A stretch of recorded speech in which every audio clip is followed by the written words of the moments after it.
Nagko-connect po ako ng ng Windows Server at saka ng Windows Client. Ganito po.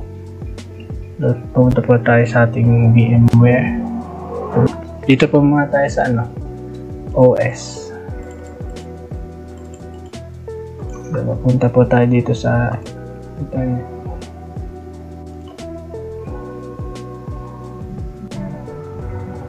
Tapos change adapters option. Tama ba yan? Ito po, right click po natin tapos properties. Ito po tayo sa IPv4. Yan, properties po natin manually. Ito po yung wait lang po, tingnan ko lang po.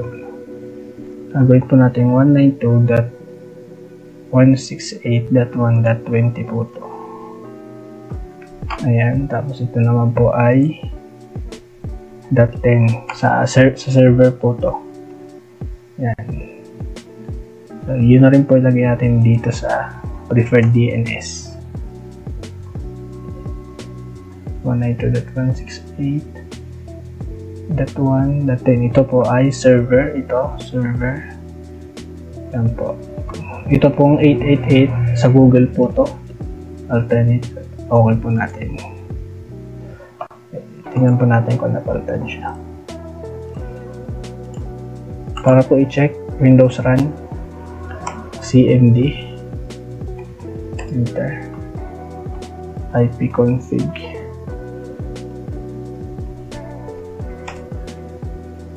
Ayan, napalitan na po siya. I-ping po natin yung server. Ito po yung una niyang IP address. 192.168.1.2. Hindi po yan mag-ping. Okay, kasi nakakonect po siya sa dito nakakonect na po yan. Ipinatanong po natin. Connect po siya. Kasi nakasali na po ito sa domain nitong Windows Server. Alam ko na po. Ganun dito yung gawin natin sa kabila. Wait lang.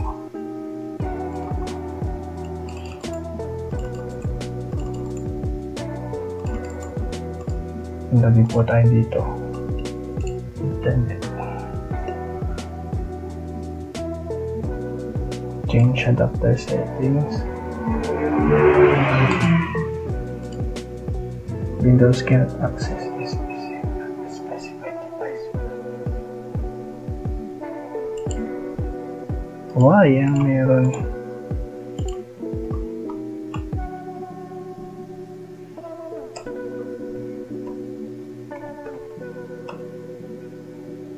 Papalitan ko lang naman yun eh.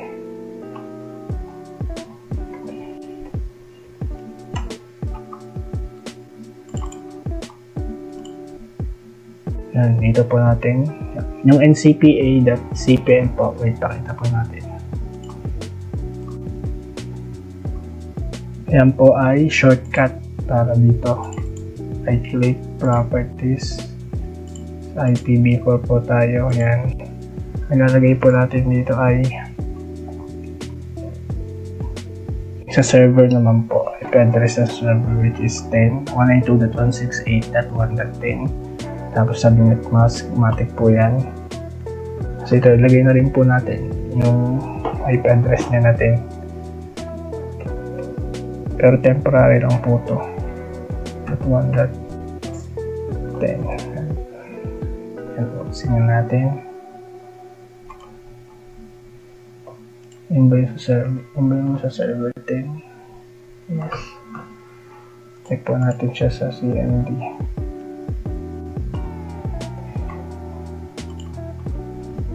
IP config. Ayun na po, napalitan na po siya. 192.168.1.10 192.168.10. Ipin po natin yung 20 which is the server client. Ping 192.168.1.20. And may reply po siya. Tingin ko sa iba. Sa kabila.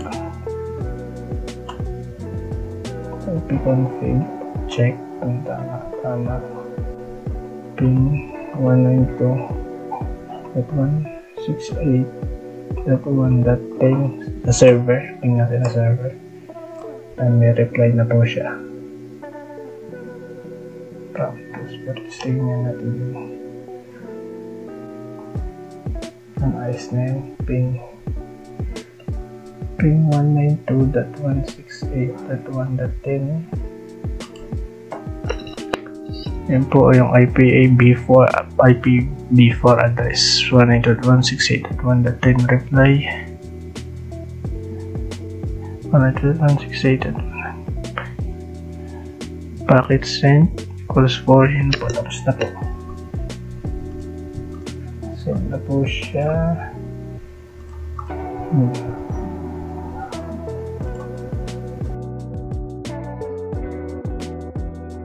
So yung hub po or router or any gateway devices po natin, yung mga network professionals po natin is ina-allocate po yung IP address nila sa early po ng early IP addresses po na available do sa network. Then ang IP addresses po ng ating server is allocated po siya after nung mga gateway devices po natin. And lastly, the client IP addresses are allocated after the last IP addresses of the server in the network.